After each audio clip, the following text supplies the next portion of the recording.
आप लोगों का गैलेक्सी क्लासेस के ऑनलाइन प्लेटफॉर्म में स्वागत है। हम लोग लास्ट क्लास में पॉक्सो पढ़ रहे थे, लेकिन पॉक्सो कंप्लीट नहीं हो पाया था। अब जो पॉक्सो में हम लोग ने पिछली क्लास में किया था उसको आगे कंटिन्यू करेंगे और इस एक्ट को देखेंगे क्या शायद कंप्लीट हो जाए। तो हम लोगों ने धारा 12 तक पढ़ लिया था, तो सेक्शन 12 तक हम लोग ने डिस्कस किया था, जिसमें बहुत सारे इंपॉर्टेंट पॉइंट्स आए थे। अब हम लोग सेक्शन 13 से आगे बढ़ते हैं, ठीक है।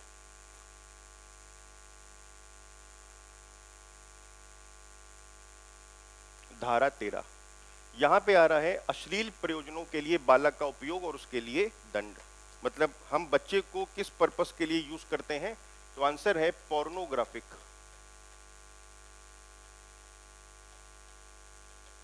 पोर्नोग्राफिक मटेरियल, हम पोर्नोग्राफिक मटेरियल के लिए उसको यूज कर रहे हैं। फिर उसके बाद में पनिशमेंट है। तो सबसे पहले आता है अश्लील प्रयोजनों के लिए बालक का उपयोग। अगर कोई भी किसी बच्चे का इस्तेमाल करता है, किस लिए करता है, वो इनमें से कोई काम करने के लिए करता है। ध्यान रखिएगा, ये जो बीच में लिखा हुआ है इसको छोड़ सकते हैं, जिसमें ये बताया गया है कि टेलीविजन के माध्यम से करता हो, चैनल के माध्यम से, या कोई और इलेक्ट्रॉनिक मींस मीडियम से करता हो, उसको आप छोड़ दीजिएगा। इतना याद रखना, अश्लील प्रयोजनों के लिए बालक का उपयोग करता है। और क्यों करता है? नंबर 1, किसी बालक की जन्नेंद्रियों का प्रदर्शित करना, मतलब उन बच्चों के प्राइवेट पार्ट्स को शो करना, प्राइवेट पार्ट्स को शो करना या सेक्सुअल ऑर्गन्स को शो करना। उसके बाद में किसी बालक का उपयोग वास्तविक या नकली लैंगिक कार्यों में करना, मतलब बच्चे का इस्तेमाल या तो रियलिटी में या तो नकली सेक्सुअल एक्ट में करना, या बच्चों का अशोभनीय, इनडिसेंट बोलते हैं, अश्लीलतापूर्ण प्रदर्शित करना, मतलब बच्चे को इनडिसेंट तरीके से प्रदर्शित करना या अश्लीलतापूर्ण प्रदर्शित करना। तो कहा जाएगा कि वो बच्चे का इस्तेमाल, उपयोग अश्लील प्रयोजनों के लिए कर रहा है। उसका दंड बताया गया है धारा 14 में। तो आपको केवल इतना याद रखना है, धारा 13 में अश्लील प्रयोजनों के लिए बालक का उपयोग है, और इसका जो पनिशमेंट है वो सेक्शन 14 में दिया गया है। देख लीजिएगा सेक्शन 14 में पनिशमेंट कितना है। सेक्शन 14 में जो पनिशमेंट है वो आपका कम से कम मिनिमम 5 वर्ष पनिशमेंट होगा, और फाइन होगा और जुर्माना होगा। ये पहली बार में, अगर वो पहली बार ये काम करता है, कोई भी एक्यूज्ड, कोई भी अभियुक्त, तो पहली बार में 5 साल कम से कम, उसके बाद फाइन होगा। और अगर वो सेकंड टाइम करता है, सब्सिक्वेंटली करता है, तो यहाँ पे कम से कम 7 वर्ष हो जाएगा।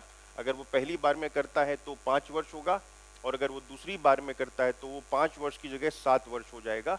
ये पॉइंट आपको ध्यान रखना है, और इसको आप छोड़ सकते हैं, ठीक है। अब आता है बालकों को संलिप्त करने वाली, संलिप्त का मतलब है इन्वॉल्व करने वाली, अश्लील सामग्री के भंडारकरण के लिए दंड। मतलब वो क्या करता है, वो पोर्नोग्राफिक मटेरियल को क्या करता है, पोर्नोग्राफिक मटेरियल को स्टोर करता है, पोर्नोग्राफिक मटेरियल को स्टोर करता है, उसके बारे में बताया गया है। तो देखिएगा, कोई भी व्यक्ति जो बालक संबंधी अश्लील सामग्री मतलब पोर्नोग्राफिक मटेरियल को साझा करता है या पारिशित ट्रांसफर करता है, और ट्रांसफर करना क्या है, किसी भी रूप में स्टोर करता है, या उसे मिटाने के लिए कोई भी काम नहीं करता है, तो यहाँ पे जो सजा होगी वो 5,000 रुपए तक हो सकती है, और दूसरी बार में करता है तो 10,000 रुपए तक हो सकती है। यहाँ पे पहली बार में 5 साल का पनिशमेंट होगा, और दूसरी बार में यहाँ पे 5,000 रुपीज़ है, मैंने इम्प्रिजनमेंट लिख दिया था। 5,000 रुपये होगा, दूसरी बार में 10,000 रुपये होगा, ठीक है। ये आपका धारा 10 है, ठीक। धारा 15 है, और यहाँ पे अमाउंट जो पेनल्टी है वो 5,000 रुपये है पहली बार में, और दूसरी बार में 10,000 रुपये पेनल्टी है, ठीक है। अब इसके बाद में ये आप छोड़ सकते हैं। बस इतना याद रखना कि बालकों को संलिप्त करने वाली अश्लील सामग्री का स्टोरेज जो है उसका दंड किसमें दिया गया है, तो उसका दंड धारा 15 में दिया गया है, ठीक है। जहाँ पे अंदर आपको पढ़ना होगा वो मैं आपको बताऊंगा, मैं पढ़ाऊंगा भी कि अंदर आपको क्या क्या पढ़ना है। इसको छोड़ सकते हैं आप। हाँ, ये वाला पॉइंट आप देख लीजिएगा।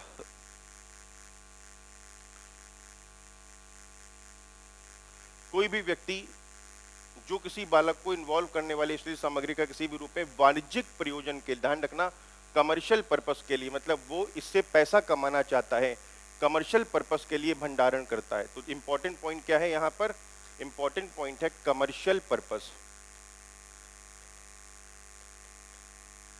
Commercial purpose.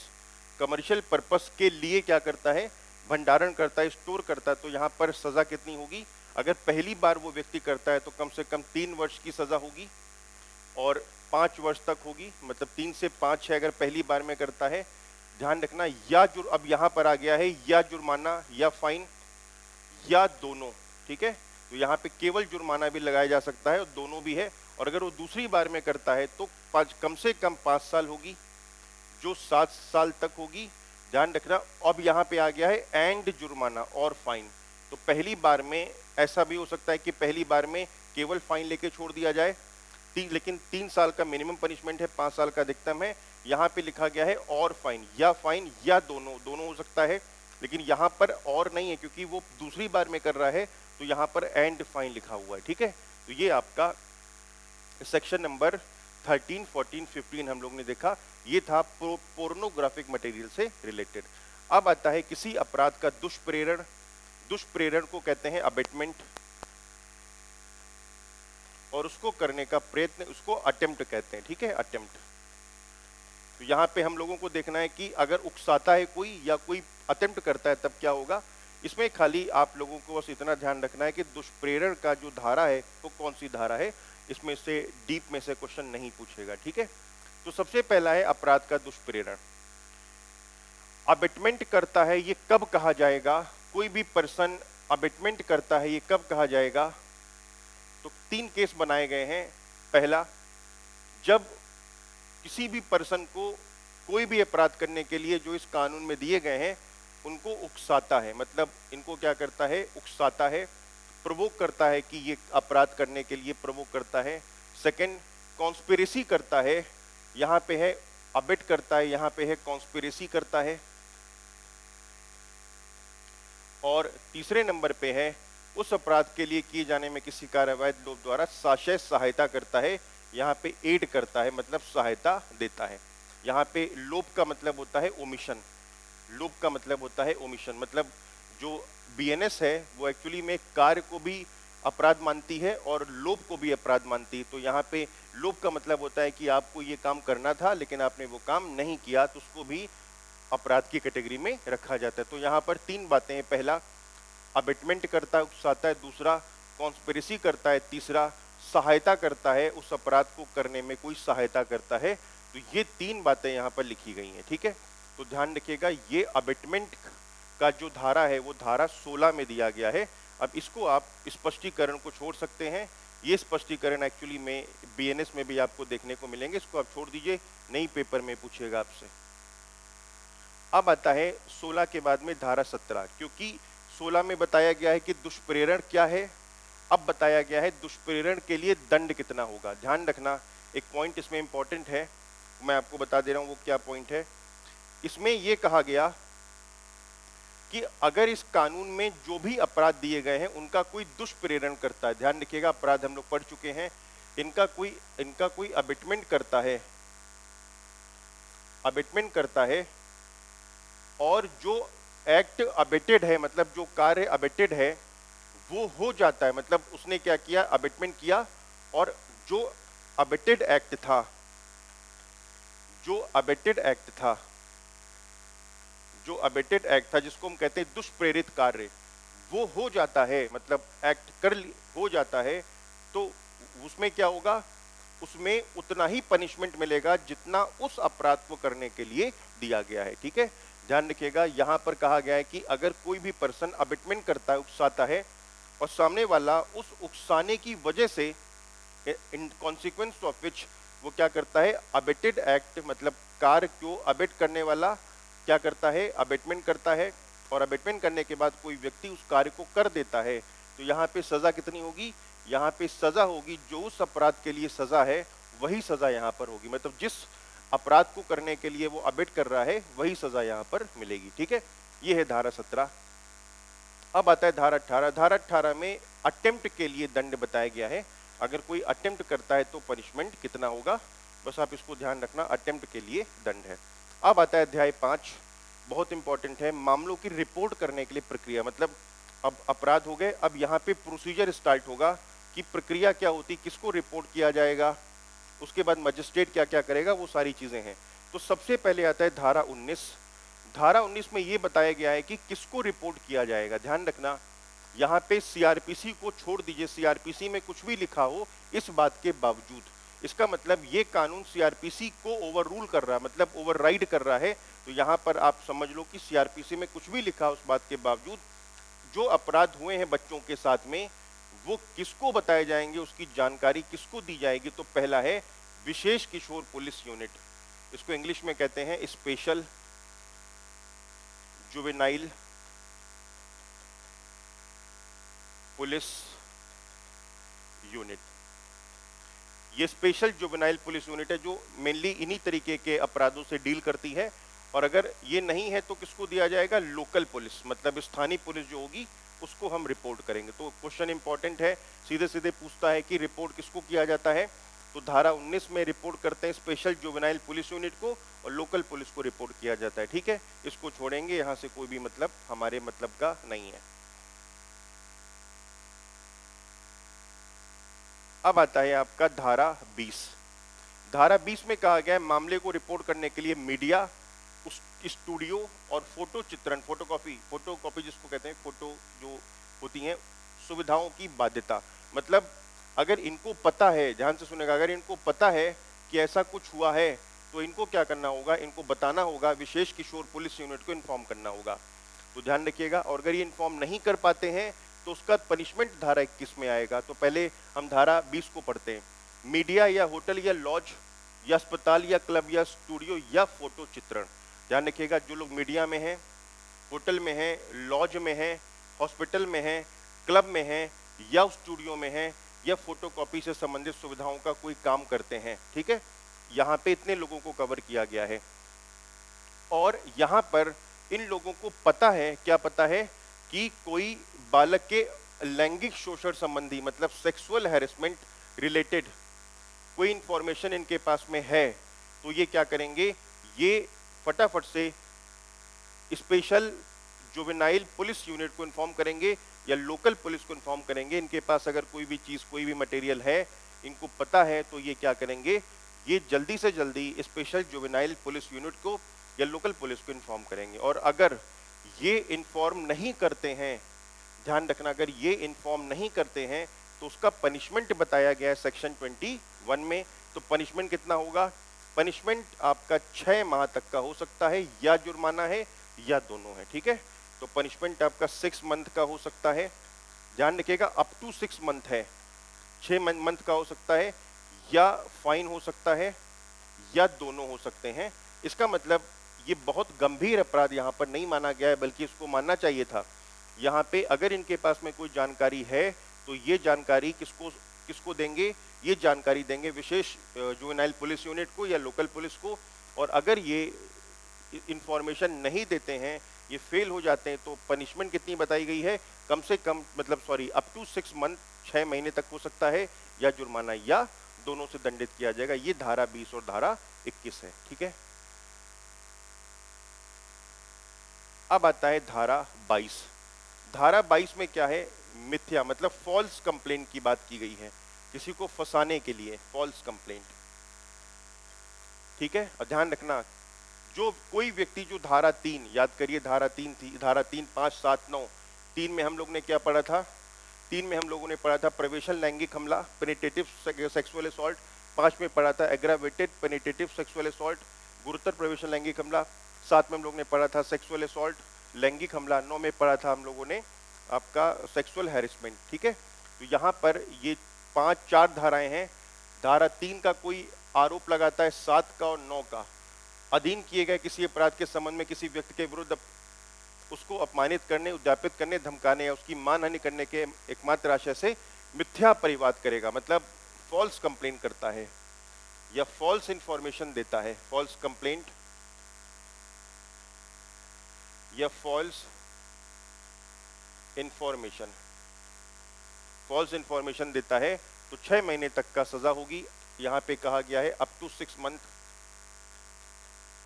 Up to 6 month, या फाइन होगा, यहाँ पे और है, या दोनों होगा। ठीक है, तो कोई भी पर्सन कौन कौन धारा के अधीन कंप्लेंट देता है। अब आप सोचिए, अगर किसी पर ऐसे आरोप भी लगा दोगे तो वो तो सामाजिक रूप से बॉयकॉट कर दिया जाएगा। केवल आरोप लगाने मात्र से, धारा 3 का आरोप लगाता है, 5 का, 7 का, 9 का, ये हम लोग ने पढ़ रखा है। अगर इनका आरोप लगाता है, आरोप क्यों लगाता है? सामने वाले पर्सन पर जिस पर ये आरोप लगा रहा है, तो उसको अपमानित करने के, मतलब उसको डिफेम करने के पर्पज से, उद्यापित करने के पर्पज, इंसाइट करने के पर्पज से, धमकाने, इंटिमिडेट करने के पर्पज से, या डिफेमेशन करने से, मतलब उसको धमकाता है, डिफेम करने के पर्पज से क्या करता है? फॉल्स कंप्लेन करता है। तो जो फॉल्स कंप्लेन करेगा उसको यहां पे जेल हो सकती है अप टू 6 मंथ या फाइन या जुर्माना। अब आता है नेक्स्ट पॉइंट। एक पॉइंट और ध्यान रखिएगा, ये वाला पॉइंट। यहां पर कहा गया है कि जहां किसी बालक, एक सेकेंड, यहां पर कहा गया है जहां किसी बालक द्वारा, मतलब अगर किसी बच्चे ने कोई मिथ्या परिवाद किया है, मतलब बच्चे ने कोई फॉल्स कंप्लेन करी है, तो बच्चे को दंड नहीं मिलेगा। ध्यान रखना, बच्चे को दंड नहीं मिलेगा। अगर बच्चे ने कोई फॉल्स इंफॉर्मेशन दी है तो बच्चे को यहां पर दंड नहीं मिलेगा। ये पॉइंट यहां पर रखा गया, ठीक है।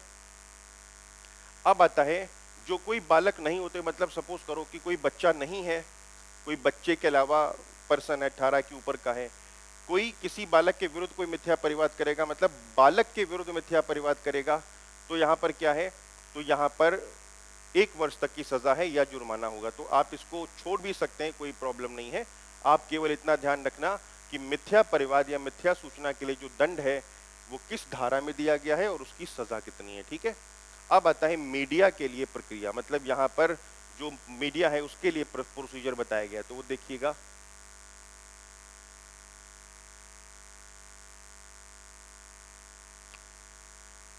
केवल आपको इसमें पहली बात पढ़नी है, मीडिया के लिए प्रक्रिया। ये पेपर में नहीं पूछेगा, आप फिर भी पढ़ लीजिए। कोई व्यक्ति किसी भी प्रकार के मीडिया या स्टूडियो या फोटो चित्रण संबंधित सुविधाओं से क्या करता है? किसी बालक के संबंध में कोई ऐसी रिपोर्ट नहीं करेगा, मतलब उनको कोई ऐसी रिपोर्ट नहीं करेगा या उस पर कोई ऐसी टीका टिप्पणी नहीं करेगा जिससे उसकी ख्याति का हनन, उसकी जो इमेज है वो खराब हो, या उसका जो प्राइवेसी है वो यहाँ पे इफेक्ट हो रही हो। इसका मतलब यहाँ पे मीडिया को बताया गया है कि तुम किसी भी प्रकार की इस टाइप की रिपोर्ट नहीं करोगे जिससे कि बच्चे का इमेज खराब हो या किस चीज का वायलेशन होता हो, प्राइवेसी का वायलेशन होता हो, ठीक है। सेकंड पॉइंट भी देख लीजिए, किसी मीडिया में कोई रिपोर्ट बालक की पहचान को, ध्यान रखना, कोई भी रिपोर्ट मीडिया में उसका नाम, पता, फोटो चित्र या परिवार के ब्यौरे, विद्यालय या पड़ोस या कोई अन्य विशिष्टियां भी हैं जिनसे बालक की पहचान का प्रकटन होता है, प्रकट नहीं करेगी। मतलब यहाँ पर पूरी तरीके से प्राइवेसी रखी जाएगी कि बच्चे के साथ में ऐसा हुआ है, ठीक है। अब अगर मान लो कि मीडिया ये काम नहीं करती है, मान लो मीडिया फेल हो जाती है इन काम को करने के लिए, तो उसका जो पनिशमेंट है वो कम से कम 6 महीने का होगा और 1 साल तक का हो सकता है, यानी कि 6 से 1 ईयर तक का हो सकता है। ध्यान रखना, यहाँ पर कहा गया है या फाइन हो सकता है, यहाँ पर कहा गया है कि या दोनों हो सकते हैं। तो यहाँ पर पनिशमेंट भी हो सकता है, पेनाल्टी भी लग सकती है और साथ में दोनों हो सकते हैं, ठीक। ये आपका अध्याय 5 था और हम लोग ने धारा 23 तक इसमें देखा, ठीक है।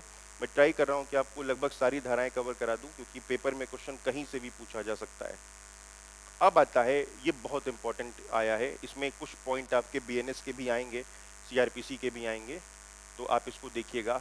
सबसे पहला है बालक के कथन को अभिलिखित किया जाना, मतलब स्टेटमेंट को रिकॉर्ड किया जाना। ध्यान रखना, स्टेटमेंट को रिकॉर्ड किया जाना, स्टेटमेंट रिकॉर्ड किया जाना। पहला क्वेश्चन, कहां पर रिकॉर्ड किया जाएगा स्टेटमेंट बच्चे का, जिस बच्चे के साथ में ऐसा हुआ है।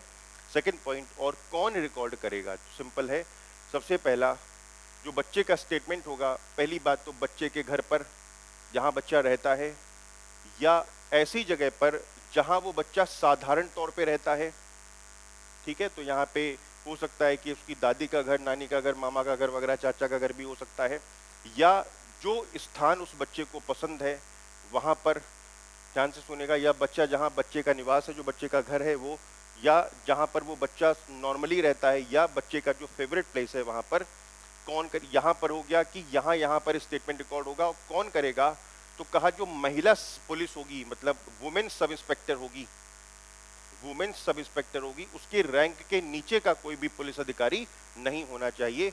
मतलब वुमेन सब इंस्पेक्टर द्वारा किया जाएगा। यहाँ पे ध्यान रखना, यहाँ पे मतलब कोशिश की गई है कि वुमेन पुलिस सब इंस्पेक्टर ही करे, मेल ना करे, क्योंकि वुमेन से बच्चे जो बच्चे होते हैं महिलाओं से बात को साफ साफ खुल के बात कर लेते हैं, इसलिए यहाँ पे साफ कहा गया है कि महिला पुलिस ही इस स्टेटमेंट को रिकॉर्ड करेगी, वो भी एसआई रैंक से नीचे की नहीं होनी चाहिए।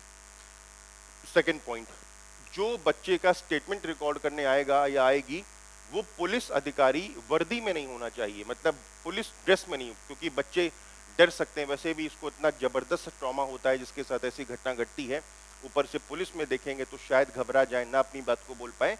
तो यहाँ पर जो भी अधिकारी स्टेटमेंट को रिकॉर्ड करेगा वो यूनिफॉर्म नहीं वियर करेगा, यूनिफॉर्म पहनेगा नहीं, ठीक है।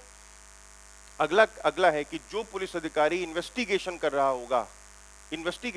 होगा या एग्जामिनेशन करता होगा, वो इस बात को सुनिश्चित करेगा, इंश्योर करेगा कि किसी भी टाइम वो जो बच्चा है वो अभियुक्त के संपर्क में ना पाए, मतलब बच्चा अलग रखा जाएगा अभियुक्त से, क्योंकि अगर बच्चे ने अक्यूज्ड को देख लिया तो हो सकता है वो फिर से डर जाए और कुछ भी ना बता पाए। इसलिए इस बात का ये इंश्योर किया जाएगा कि बच्चा किसी भी समय अभियुक्त के सामने ना आने पाए। उसके बाद कहा गया है कि जो बच्चा है उसको किसी भी कीमत में रात में पुलिस स्टेशन में नहीं रखा जाएगा। ध्यान रखना, रात में पुलिस स्टेशन में नहीं रखा जाएगा। और चौथा कहा गया है कि जो पुलिस अधिकारी हैं वो इस बात को सुनिश्चित करेंगे कि बालक की पहचान पब्लिक मीडिया से सब तक सुनिश्चित की जाए जब तक कि बालक के हित में विशेष न्यायालय द्वारा अन्यथा निर्देशित ना किया गया हो। मतलब बच्चों के इंटरेस्ट में अगर स्पेशल कोर्ट ने बोला है तो यहाँ पे पहचान पब्लिक मीडिया में आ सकती है, अगर नहीं कहा है तो बच्चे की जो पहचान है उसको प्राइवेट रखा जाएगा, उसको सिक्योर रखा जाएगा। ये है section number 24। It is the most important section of POCSO act, इस बात को ध्यान रखना।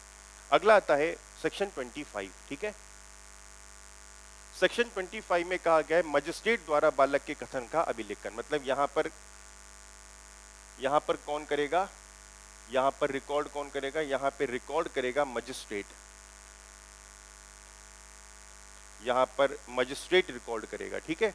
तो यहाँ पर जो स्टेटमेंट है बच्चे का वो मजिस्ट्रेट के द्वारा किया जाएगा।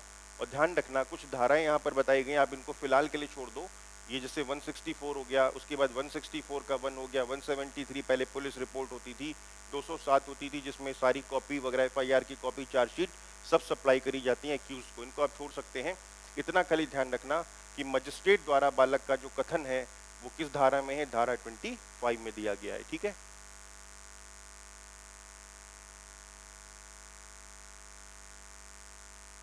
हाँ, अगला आता है अभिलिखित किए जाने वाले कथन, मतलब जो स्टेटमेंट रिकॉर्ड किया गया है उसके संबंध में एक्स्ट्रा क्या क्या प्रोविजंस हैं।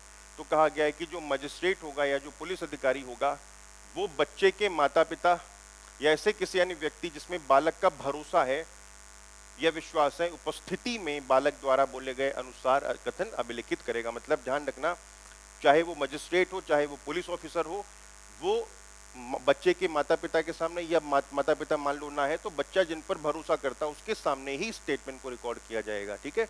ये पॉइंट आपको ध्यान रखना है और इसको आप छोड़ सकते हैं, इंपॉर्टेंट नहीं है।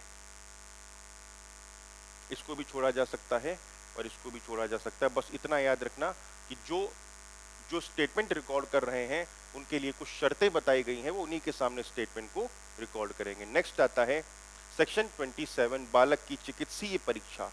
इसको कहते हैं मेडिकल एग्जामिनेशन।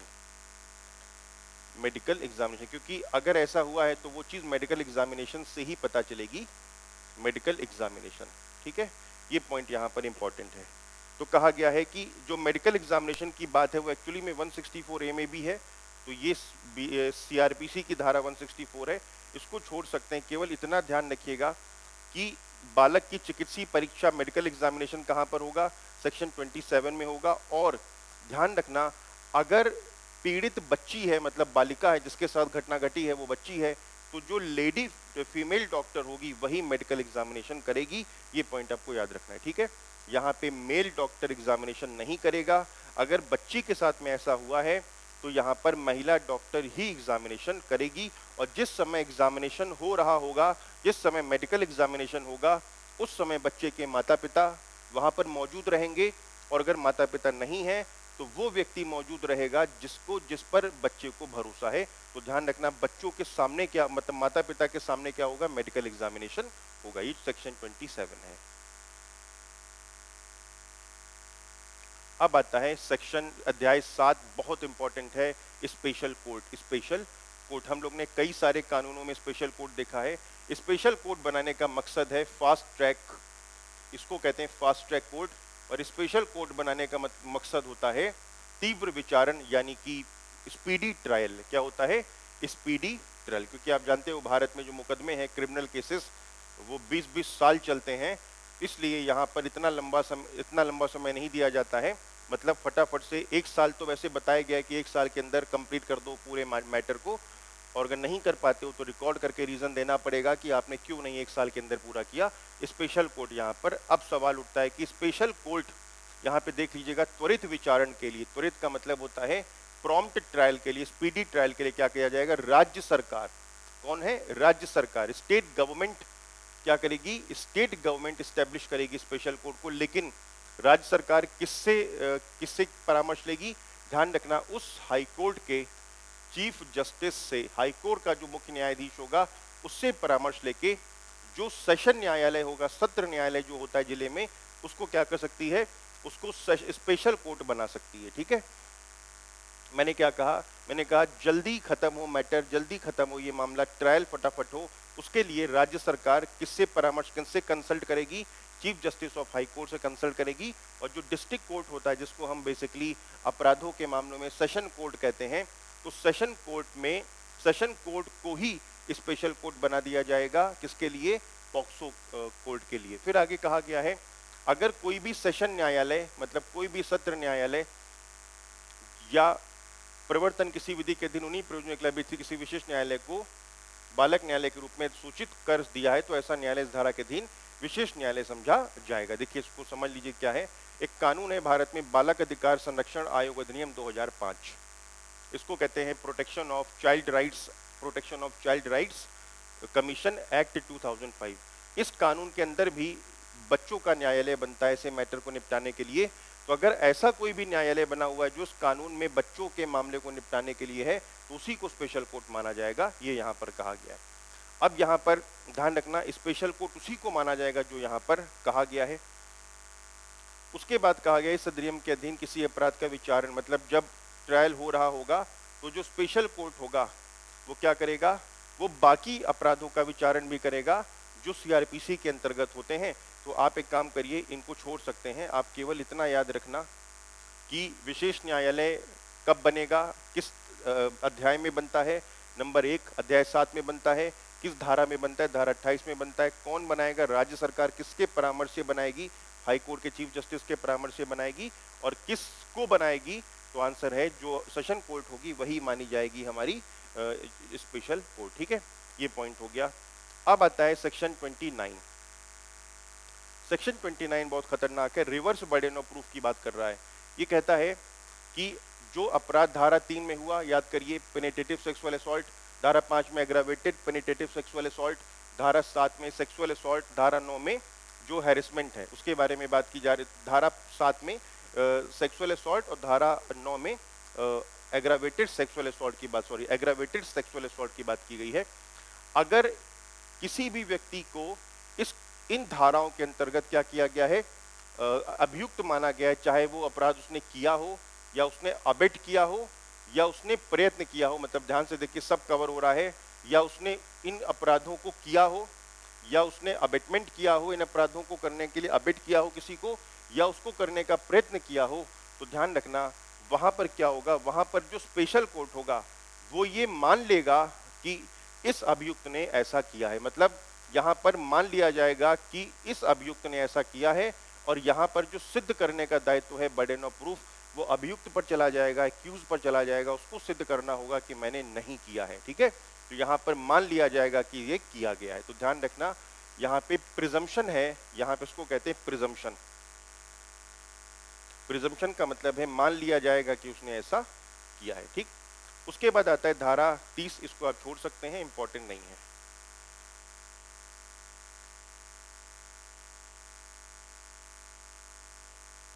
इसको भी सेक्शन 31 भी आप छोड़ सकते हैं, इंपॉर्टेंट नहीं है। अब आता है सेक्शन 32, इंपॉर्टेंट है, स्पेशल पब्लिक प्रोसिक्यूटर। ध्यान रखना, स्पेशल पब्लिक प्रोसिक्यूटर का काम क्या होगा, वो जो विक्टिम होगा उसकी तरफ से सरकार की ओर से केस लड़ेगा, और जो जिस अधिवक्ता को 7 वर्ष का तजुर्बा होगा वकालत का, उसी को राज्य सरकार क्या करेगी, स्पेशल पब्लिक प्रोसिक्यूटर बनाएगी। तो ध्यान रखिएगा, स्पेशल पब्लिक प्रोसिक्यूटर राज्य सरकार बनाएगी, और किसको बनाएगी, जिसको कम से कम 7 वर्ष का अनुभव हो वकालत के क्षेत्र में, उसी को बनाएगी। ठीक है, तो ये है आपका स्पेशल पब्लिक प्रोसिक्यूटर। ये हम लोग ने कई बार डिस्कस किया है, लगभग हर एक्ट में ये आता है, तो ये आपको कॉमन लगेगा।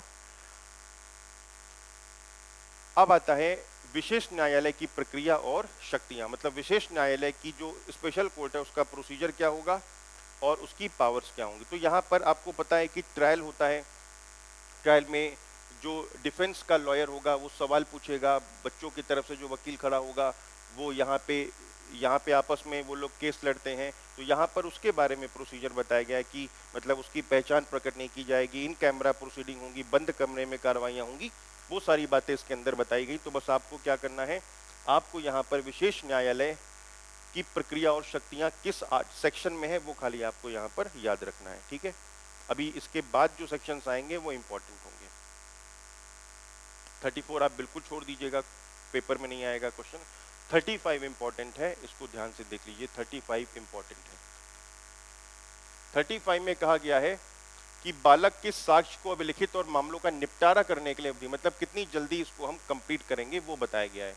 तो कहा गया है कि जो एविडेंस है वो एविडेंस कितने दिन के अंदर रिकॉर्ड कर लिए जाएं, 30 दिन के अंदर रिकॉर्ड कर लिए जाएं।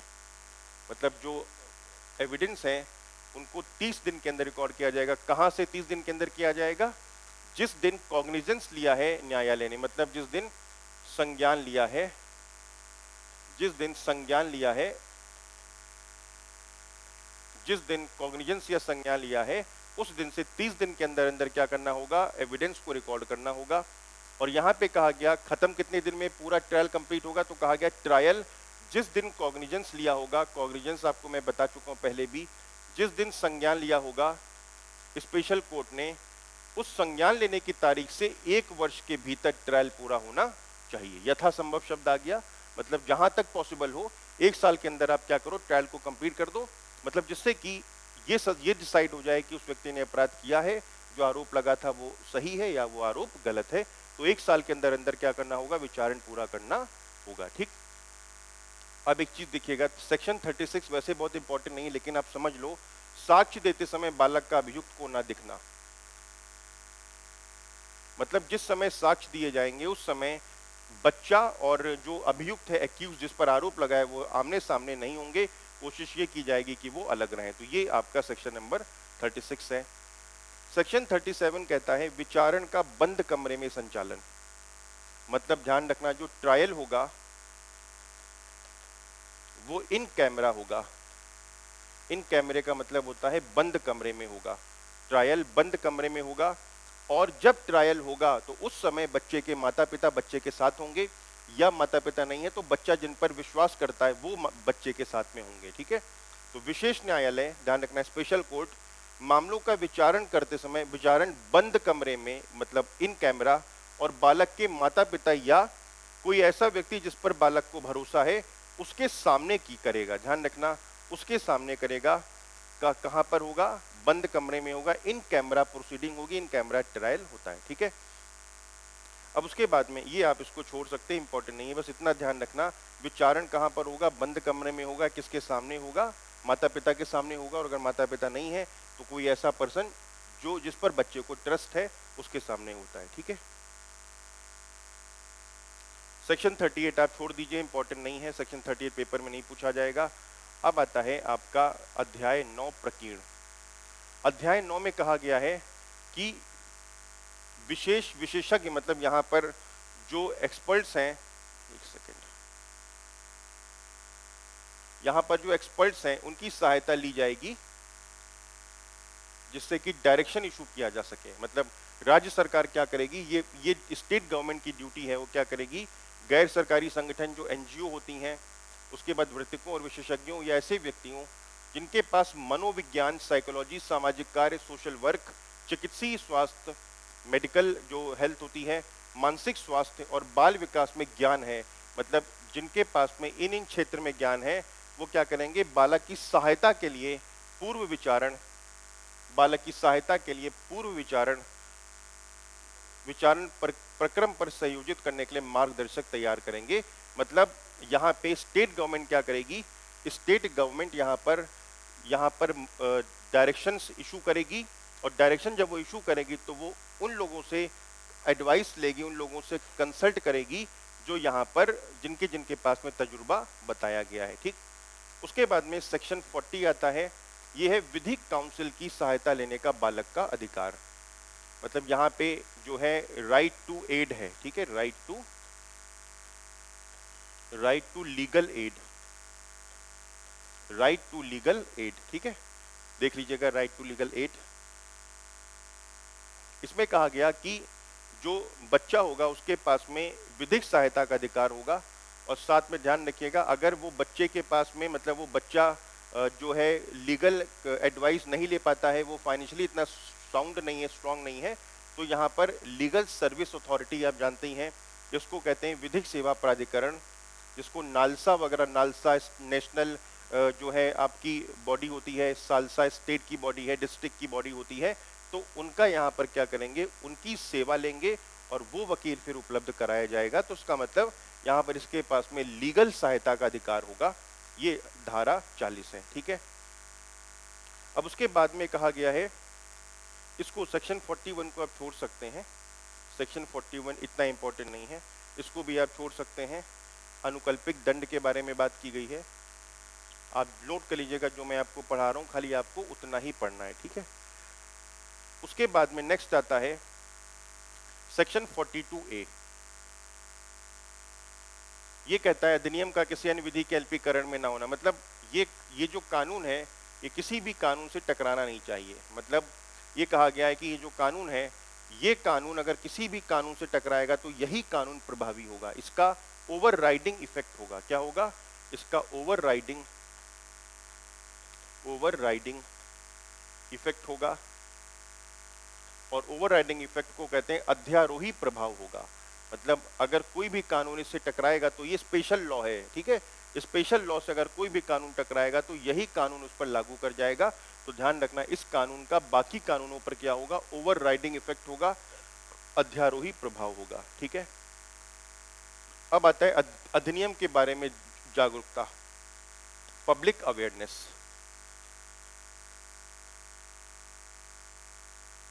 तो कौन कौन यहाँ पर जागरूकता फैलाने की प्रयास करेगा? सिंपल है, केंद्र सरकार और राज्य सरकार, दोनों की ये ड्यूटी है कि वो क्या करें, वो इस कानून के बारे में लोगों को बताएं, जागरूक करें, जिससे कि ऐसे अपराध ना हो पाए, ठीक। नेक्स्ट आता है सेक्शन 44 में कहा गया है अधिनियम के क्रियान्वयन की मॉनिटरिंग। मतलब इस कानून को मॉनिटर कौन करेगा? मतलब ये कानून लागू हो पा रहा है कि नहीं हो पा रहा है, तो मॉनिटर कौन करेगा या मॉनिटरिंग कौन करेगा? ये कानून लागू हो पा रहा है कि नहीं हो पा रहा है, तो मॉनिटरिंग कौन करेगा? तो ध्यान रखना, मॉनिटरिंग कौन करेगा? तो मॉनिटरिंग जो आपका चाइल्ड राइट्स कमीशन एक्ट है, चाहे वो नेशनल हो या स्टेट हो, मतलब जो आपका बाल अधिकार संरक्षण अधिनियम है, 2005 का एक कानून है बाल अधिकार संरक्षण अधिनियम, ये मैं आपको पढ़ाऊंगा। उस कानून में दो संस्थाएं बनती हैं, एक बनता है नेशनल चाइल्ड राइट्स कमीशन बनता है, एक स्टेट चाइल्ड राइट कमीशन होता है। तो ध्यान रखना, मॉनिटरिंग कौन करेगा? मॉनिटरिंग यही आयोग करेगा। मतलब अगर नेशनल है तो नेशनल भी करेगा मॉनिटरिंग, और स्टेट भी मॉनिटरिंग करेगा, ठीक है। तो ध्यान रखिएगा, ये कानून लागू होना चाहिए, इसकी मॉनिटरिंग करता है National Child Rights Protection Commission और State Child Rights Protection Commission, ठीक है। अब आता है सेक्शन 45 नियम बनाने की शक्ति। तो ध्यान रखना, इस पर नियम बनाने की शक्ति केंद्र सरकार के पास होगी, वो रूल्स बना सकती है, और रूल्स 2012 में बनाए भी गए, उनको पॉक्सो रूल कहा जाता है, वो 2012 में बनाए गए थे।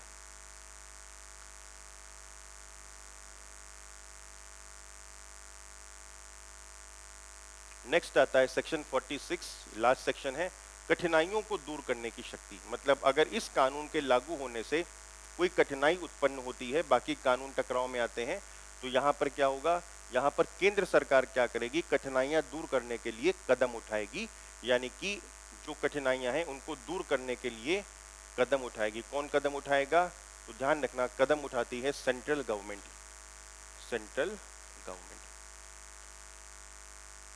ये कदम उठाएगी, ठीक है। और ये आपका मतलब पूरा कानून है जिसको हम लोग पॉक्सो कहते हैं।